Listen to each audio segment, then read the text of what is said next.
करने लगी। इतने में उनकी दूसरी रानी सुरुचि आ गई और उसने देखा। उसने कहा, ये क्या कर रहे हो राजन, तुम्हारा दिमाग कहाँ है? और ध्रुव को गोदी से उतार दिया और बोली, चल दूर खड़ा हो अरे नीच, किसके मुकाबले आया है? अकल है तुम्हारी कहाँ भूप, सिर पर ये गधा चढ़ाया है।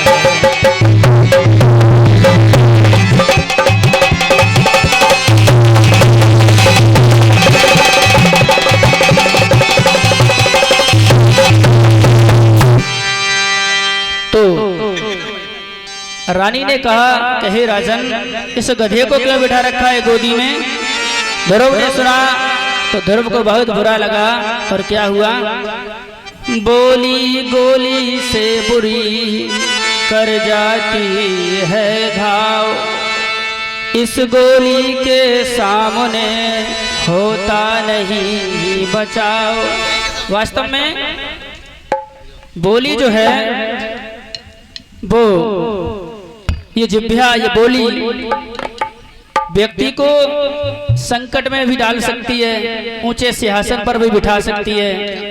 बड़े बड़े कवियों ने कहा है, ऐसी बाड़ी बोलिए मन का बातो,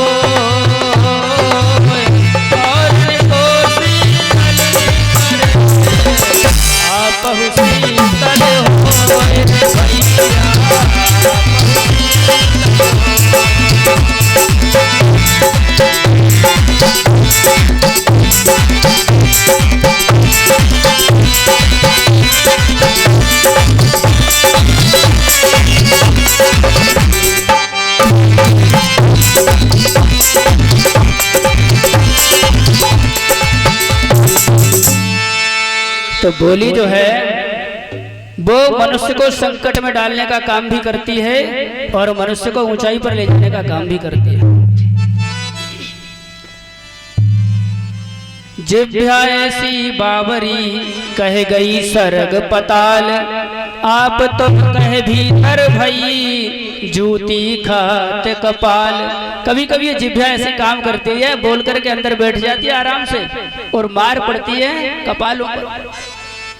तो ये बोली जो है संसार की विपत्ति का कारण भी हो सकती है। उन्मत्त और अहंकारी बोली व्यक्ति को विपत्ति, अहंकार और उन्मत्त वाणी व्यक्ति को विपत्ति में डाल देती है, ऐसा ऋषियों ने कहा है। तो ध्रुव को बहुत बुरा लगा और ध्रुव रोते रोते आए अपनी माँ से, कहने लगे, माँ आज मैं गया था, पिताश्री ने गोदी में लिया, परंतु छोटी माँ ने मुझे बेइज्जत करके भेज दिया, उतार दिया और डांटने लगी। कि माँ मुझे कष्ट तो तब हुआ जब छोटी माँ मुझे बड़ा भला कहती रही, डांटती रही, हमारे पिता कुछ नहीं बोले। तो माँ होती है, माँ को दया आई ध्रुव पर और माँ कहती है, बेटा मेरी गोदी का तुझे किसने रुलाया है?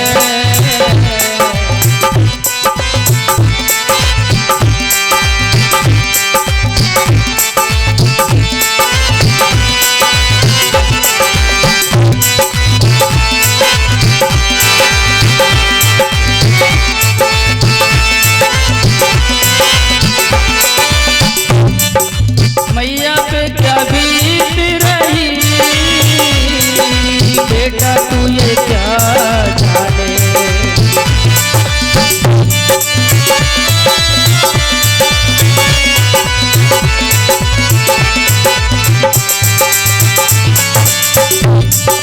मैया पे क्या बीत रही,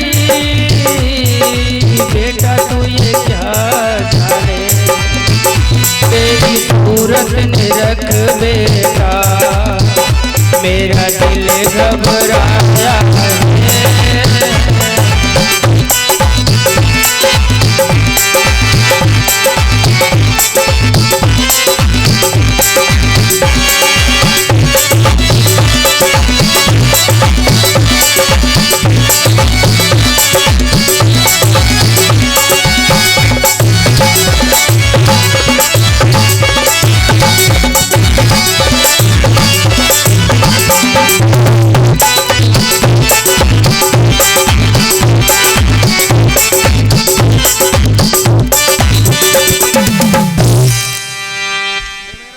ध्रुव कहने लगी, माँ आज मन बड़ा व्यथित है।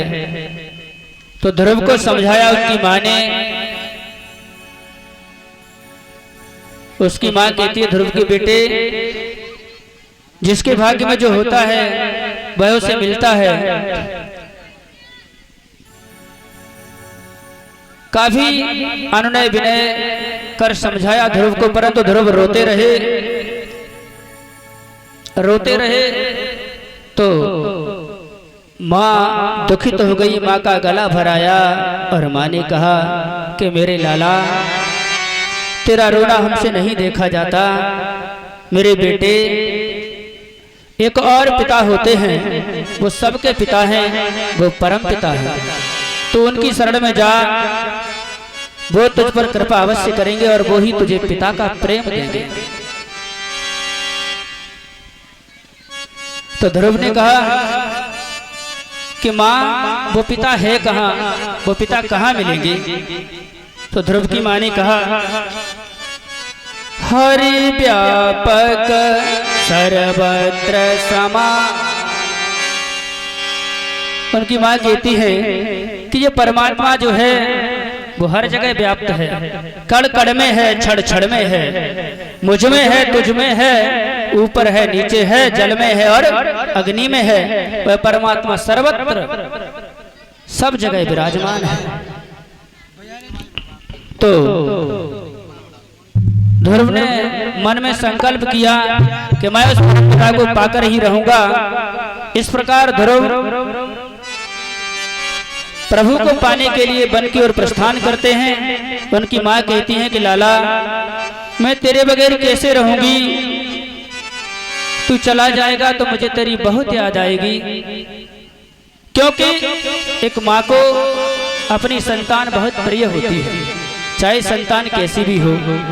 माँ बेटे से, अपने बच्चों से वात्सल्य प्रेम करती है। माँ का प्यार निस्वार्थ प्यार है। और उन्होंने कहा कि हे माँ, तुम्ही ने तो कहा है परमपिता की ओर जाओ, परमपिता से मिलो, तो मैं तुम्हारी आज्ञा का पालन कर रहा हूँ। ऐसा बोल ध्रुव आगे बढ़ दिए और चले जा रहे थे जंगल के रास्ते पर। उधर से नारद बाबा आ रहे थे बीड़ा बजाते हुए। श्रीमन नारायण नारायण नारायण, श्रीमन नारायण नारायण नारायण।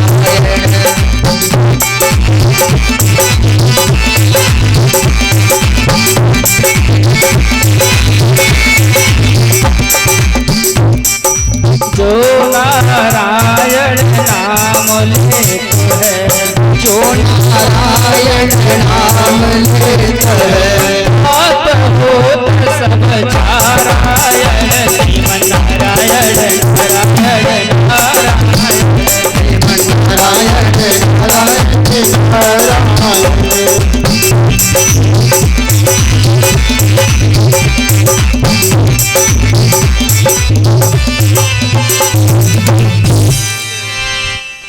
तो नारद बाबा चले आए तो उन्होंने देखा है कि छोटा सा बालक जा रहा है।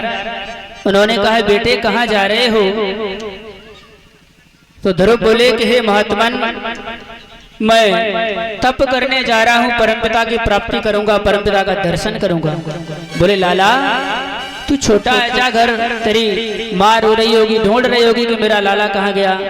ध्रुव बोले, माँ की आज्ञा से आया हूँ महात्मन। बोले उसके लिए सबसे पहले तुम्हें गुरु करना पड़ेगा, और तुमने गुरु नहीं किया, गुरु मंत्र भी नहीं लिया, तो कैसे दर्शन होंगे? ऐसे सुनते ही ध्रुव नारद बाबा के पैरों पर गिर पड़ी। बोले, गुरुदेव आप हमारा दिशा निर्देशन कीजिए, आप ही हमारे गुरु हैं। नारद बाबा ने कहा, वास्तव में यह बालक संकल्पबद्ध है और बड़ा ही योग्य है। उन्होंने अपना शिष्य बना लिया और एक मंत्र दिया, 12 मंत्र 12 अक्षरों का। ओम नमो भगवते वासुदेवाय। बोले इस मंत्र का जाप करोगे तो तुम्हें परमपिता के दर्शन अवश्य होंगे। इस प्रकार ध्रुव गए और तप करने बैठ गए। इस प्रकार के योग में बीत गए 6 मास, दृढ़ आसन ध्रुव का हुआ सकीन हृदय खास। और तप करने बैठ गए। तप करते हैं जब कोई संकल्प लेते हैं तो बड़ी बाधाएं भी आती हैं। रावण तपस्या कर रहा था तो अप्सराएं आई थी रावण की तपस्या भंग करने। रावण ने मन में सोचा अभी किसी प्रकार से विचलित नहीं होने वाला, और वो तप में लीन बना रहा क्योंकि वो संकल्पबद्ध था। उसे वरदान लेने थे, उसे ब्रह्मा जी को प्रसन्न करना था। तो आप यदि कोई संकल्पबद्ध हैं, लक्ष्य की ओर जा रहे हैं, तो रास्ते में बाधा अवश्य आएंगी। उन बाधाओं से पार पाते हुए आगे बढ़ते जाएंगे तो आपको अपना लक्ष्य मिलेगा। रावण को लक्ष्य मिला, वरदान पाए। उसने कहा अब वही अप्सराओं को बुलाओ मंत्री जो हमारी तपस्या भंग करने आते थे, हमारे दरबार में नृत्य करवाइए। तो यदि आप संकल्पबद्ध हो जाते हैं तो विचलित मत होइए, लक्ष्य को पाइए, बाद में देखा जाएगा क्या होगा। तो ध्रुव जी तप करने बैठे। कुछ समय बाद ध्रुव बोले, कुछ समय बाद भगवान का दर्शन हुआ। भगवान प्रकट हुए और आए और बोले बेटे मैं आ गया हूं, मैं तुम्हारा पिता हूं, तुम्हें क्या चाहिए बोलो। तो ध्रुव बोले